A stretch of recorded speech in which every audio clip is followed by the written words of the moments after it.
Your survivor benefit plan is an incredible program, but many feds fail to look at all of their options.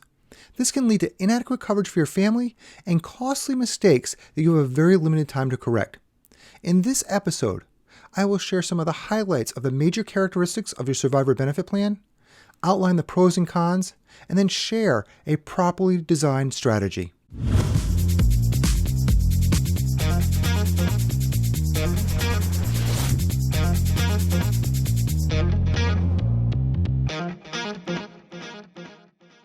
Welcome. I'm Ed Smith, President of Valor Wealth Partners, where we're dedicated to educating federal employees on how to maximize value from their complex and often underutilized benefits.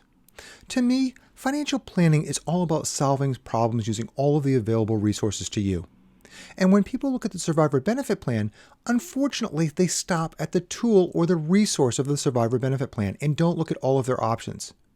So let's first figure out what the problem is. And the problem is that if you're not around, your spouse has to live off of limited income or may live off of limited income. So let's look at an example. In this example, the couple has $10,500 of total guaranteed income. This is coming from your pension, your Social Security, and their Social Security. Now, if you are no longer around, you're going to lose $8,000 to the household, which means there's only $2,500. Now, on the right-hand side of this equation, we want to be able to look at a different need. Because you're no longer around, or the federal employee is no longer around, the widow can live off of less money. And in this assumption, the federal employee is consuming about $3,000 a month. So the widow now only needs $7,500. But they're only receiving $2,500 from their Social Security, which means there's a shortfall of $5,000. So this is the problem. It isn't replacing the pension or a part of that pension. It's looking at the overall need and what do you need to be able to do. Sometimes people look just at the survivor benefit plan and they say this is the answer that you need, and it actually goes well beyond that. Most financial planners look at inflation as a big factor for the future, and they inflate your needs all the way up to, say, age 100. I look at this a little bit differently. Now, we really don't know what your expenses are going to be in retirement, but one of the things that we can do is look at a reality of what your lifestyle is going to be. Will you be driving all the way into your 90s? Maybe you will. For a lot of people, they're not going to. And they also won't be traveling as much in their 90s as they were maybe probably in their 60s.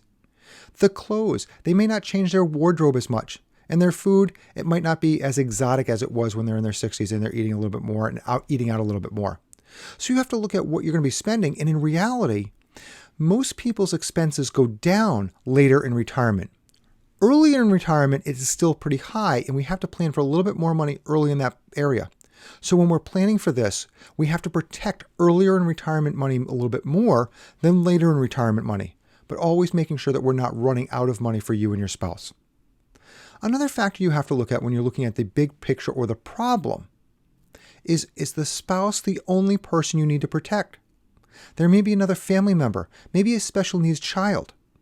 So if this is the only person you're protecting, the survivor benefit plan may not be the best option or may not be the only option that you use when you're trying to fix the problem. As a federal employee, when you're looking to try to fix this problem or find the resources to solve the problem, it generally comes down to three main areas. The first, the survivor benefit plan. And like I said, this is an incredible program and we want to take advantage of it. The next area is the FEGLI program, but making sure you're not getting too much FEGLI because it can get very expensive the older you get. And then third, private life insurance because it has a lot of flexibility. So those three options are really good to try to solve this problem. And let's just look at them for what they are. All three of them are one form of life insurance or another. The FEGLI and private life insurance are more traditional life insurance where you'll get a bucket of money. And the survivor benefit plan is a life insurance where they will get an income stream. But all of them are initiated when you are no longer around. So you want to be able to make sure you have a good strategy. And sometimes the best strategy is a combination of all three because they all have their merits and they all have their pros and their cons, which we will get to later. Now, I wanted to show you this image first, and we're actually going to dig a little bit more into this later on, but this is something to be able to look at to really be able to see how you can be able to layer the different programs. And on some of them, the blue line is your survivor benefit plan.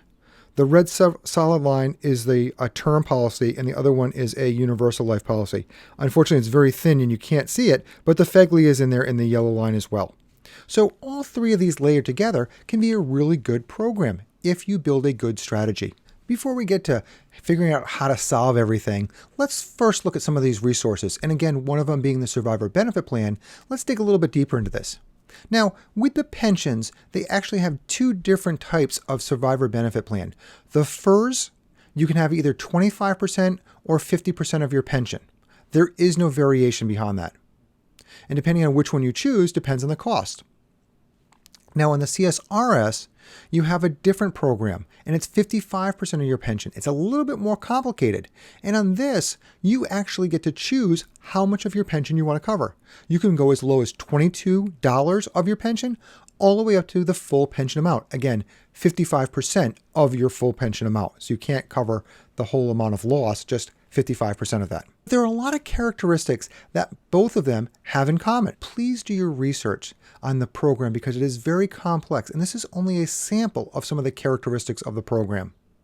Before you make any decision, you should really know what you're talking about or hire an expert to help you make those decisions that could be lifelong for you.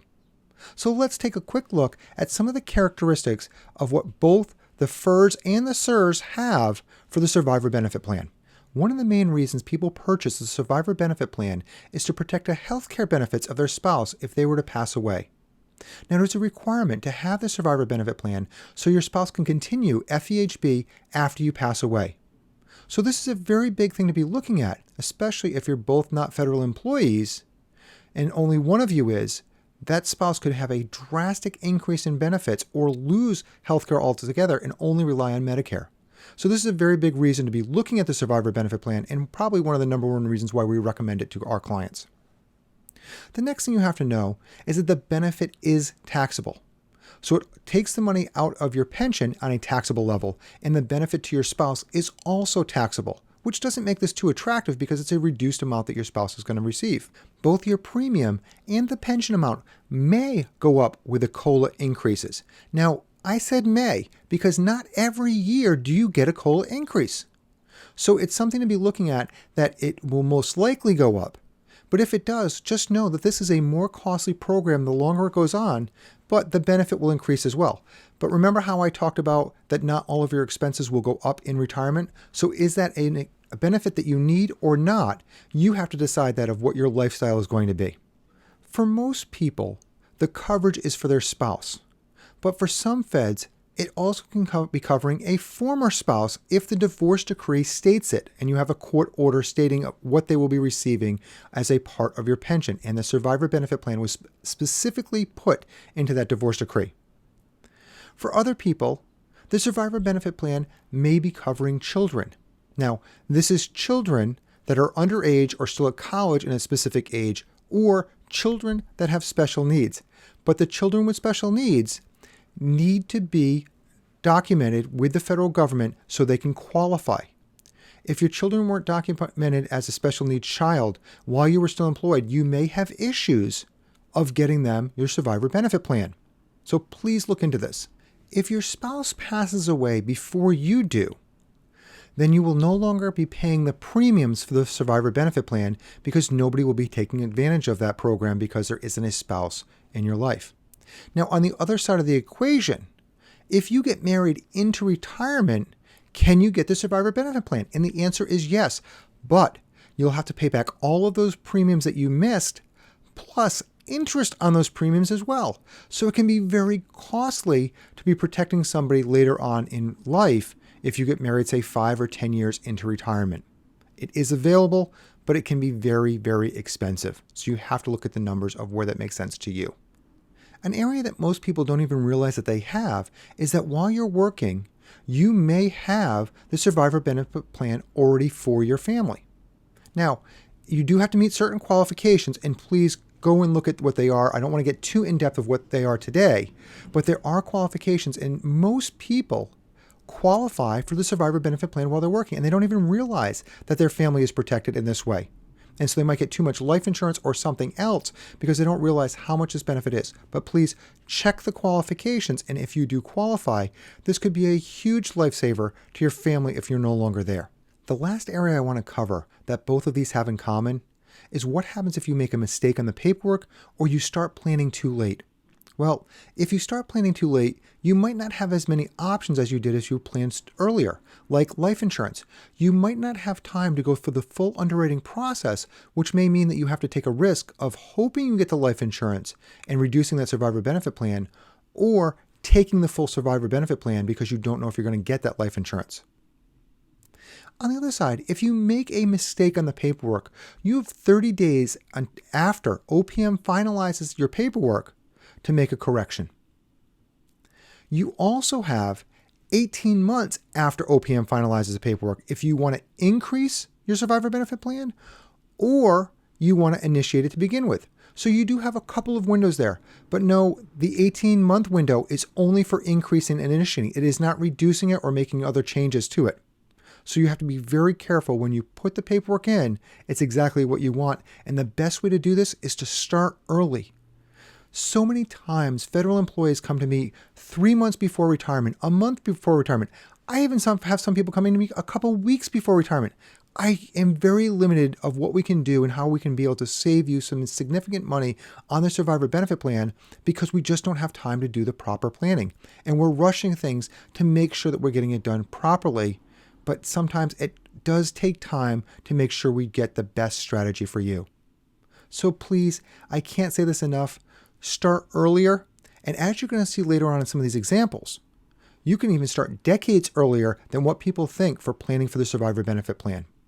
Hopefully now you have a really good grasp of what the survivor benefit plan is and the different characteristics that may apply to you. Earlier I talked about 3 different options that you have: the survivor benefit plan, FEGLI, and private life insurance. So let's take a look at the pros and cons of each one of these to see if they meet your needs to solve the problem that you have to meet the spouse's income if you're not there. First off, the survivor benefit plan. The pro, it's easy. You just have to click a couple boxes when you're doing your forms and you've got it. There's no underwriting and you also have FEHB eligibility. So these are 3 good pros. On the con side, it may not meet your needs. The cost increases, which may or may not be good for you as far as the benefits are increasing. You can't add more coverage. If you're a FERS employee, you're stuck with either the 25 or the 50%. Even if you need more, that's all you're going to get. And the worst is that it's only eligible for your spouse. Now, again, I know I talked about a former spouse. I also talked about children. There are some very unique situations, but for the most part, it's only for your spouse. When taking a look at FEGLI, we have a couple of different options here. We're going to be combining the basic and also the FEGLI B option. First off, it's easy and there's no underwriting, just like the survivor benefit plan. It's just some boxes you check when you're doing your retirement application of what do you want. There's actually another form there as well. But you get to choose the beneficiaries, unlike the survivor benefit plan. So this is a huge win on the FEGLI side. You also, 25% of basic options is free once you hit 65. This means if you choose to do the 75% reduction or 25% of your coverage, once you hit 65, you pay no premiums for the rest of your life.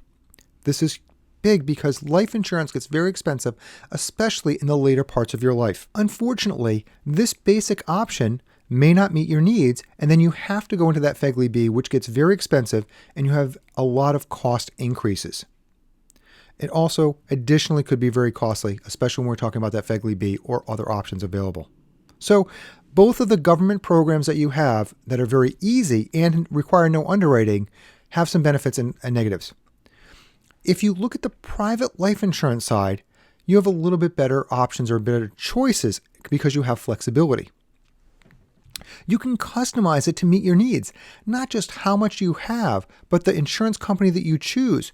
You can also look at the types of insurance. There's term policies, there's permanent policies, and there's variations of the permanent policies. So you have a couple of different flexible options that are there. For most life insurance, they are fixed costs over time. Now, there are some that can be variable, And those you have to watch out for because you're going to be on a fixed budget and you want to be able to make sure you know what those costs are going into retirement. And again, you can choose who the beneficiaries are. So it's sort of like the FEGLI, but definitely different than the survivor benefit plan. Finally, on the negatives, you may not qualify. And this happens time and time again, especially if you're older, you have more medical situations. So you want to be able to look at this earlier if you're thinking about this at all. Qualifying could be a very bad thing, where the other two, it's guaranteed. And the costs may be higher. Because of health reasons or just your age, you could be older and it could cost you more money for that coverage. Depending on what is best for you, you want to be able to look at how you can be able to react based off all of these different things. Now, I want to clarify that we get no commissions from selling life insurance. So there is no agenda here to get you to buy more private life insurance and don't use the government programs. I want to do what's best for you. And in the strategies that we generally use, we use all three of these because they all have their benefits and their negatives. So you don't want to go all in on one or all in on the other. But what we want to be able to make sure you understand is that we are fiduciary fee-only financial planners. And so our agenda is not to sell you life insurance. Our agenda is to make sure that you have the best programs that are good for you and your family. Let's take a look back at the numbers that I shared earlier so we can set up the program of how we design a sample program or the best strategy for you and your family. You've already seen these numbers, so I just want to share them again and a couple of points that we want to be able to go over. All right, there is a loss of $8,000 a month to this household. But again, in reality, the shortfall is only $5,000 because we're assuming the federal employee was directly consuming $3,000 a month, meaning that the household costs, like maybe the taxes and if there's a mortgage or rent situation and whatever else, is combined into the remaining $7,500 that the widow will have to pay. So one of the things we have to be able to look at is when you lose income, you're probably also losing costs. It would be very strange if you weren't losing costs because everybody consumes something. So just want to refresh everybody with the need of what that was. Now that we've defined the problem, that the widow is going to be short $5,000 a month to meet their needs of $7,500 a month for both the household and their personal consumption, we have to figure out how we're going to design a strategy to meet that $5,000 need. Now, I apologize in advance. I'm not going to be on the video too much in the rest of this because I'm going to be showing you the data, and I really want to be able to be showing you what the numbers are so you can get a good grasp of how this is. Now, this is only a sample of what could be done. To really build a strategy, you have to do it yourself or hire somebody that can look at all of the variables and see what is best for you.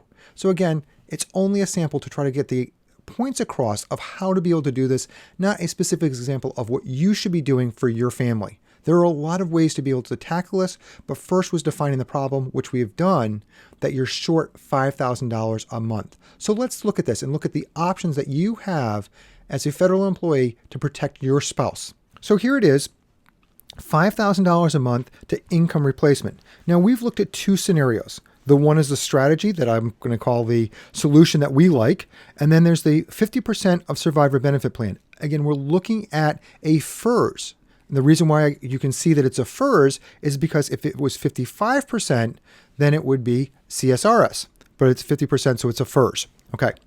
So in this example, you have a combination of private life insurance, FEGLI, again, the FEGLI basic, which is a 25% reduction, and the survivor benefit plan, or 25% benefit that you're using on that side. So the survivor benefit plan is the base, which brings in $1,500 a month. The FEGLI brings in another $167 a month. And the private life insurance brings in $3,333.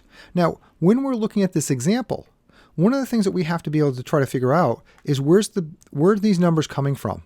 Well, as I said before, the survivor benefit plan is a life insurance strategy that brings in a certain amount of income per month, but the FEGLI and the private life insurance bring in a bucket of money. What we use is a 4% number to try to be able to calculate what is best for you in a safe income level that you could have over a long period of time. Now, I have a link in the top that you can actually click onto of why we use a 4% number. It's something that I feel comfortable with, but you have to feel comfortable about what is best for you. The other thing you want to be looking at is that the private life insurance and the FEGLI, again, are both tax-free, unlike the survivor benefit plan, which is a taxable income. So different variations.